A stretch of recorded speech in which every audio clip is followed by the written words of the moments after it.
ישרת אותנו. הם לא עובד להם מקום מעמד בעולם. רק בשביל ישרת את ישראל. דרשתו של הרב עסקה בהלכות גוי של שבת. גוי שמבצע בעבור יהודים שומרי מצוות עבודות שונות ביום המנוחה המקודש. בלעדי הגויים של שבת קשה להבין איך היו היהודים שומרים על השבת השלווה ומסתדרים בעולם מודרני. או אפילו סתם כשצריך לחלוב את הפרה ביום השביעי, שלא לדבר על רפת שלמה. גויים היו באים, בפרט במשקים, בקיבוצים. יש הרבה קיבוצים דתיים, כן? לא באו גויים, לא רוצים לבוא, מה שמם. אם יש גוי, טוב, הנה, זה יהיה חלום. ואין גוי, מה לעשות? מתו כל הגויים, מה לעשות? ומה יהיה בימות המשיח?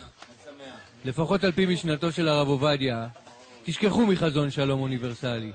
היהודים יזכו לחיי נצח, והגויים שדווקא יאריכו ימים, יזכו לכך מסיבה תועלתית בלבד. בישראל לא יש להם מלאך מוות העולם, בלע מוות לנצח. אצל הגויים, כמו כל האדם צריך למות, אבל נותנים להם אריכות ימים. לא, זה תחשוב חמור שלו, אם ימות, מפסיד את הכל, זה בכסף. זה אפשר העט שלו, גם כן, יפסיד אותו. לכן נותנים לו אריכות ימים, שיעבוד טוב אצל היהודי הזה. למה צריך להיות גויים?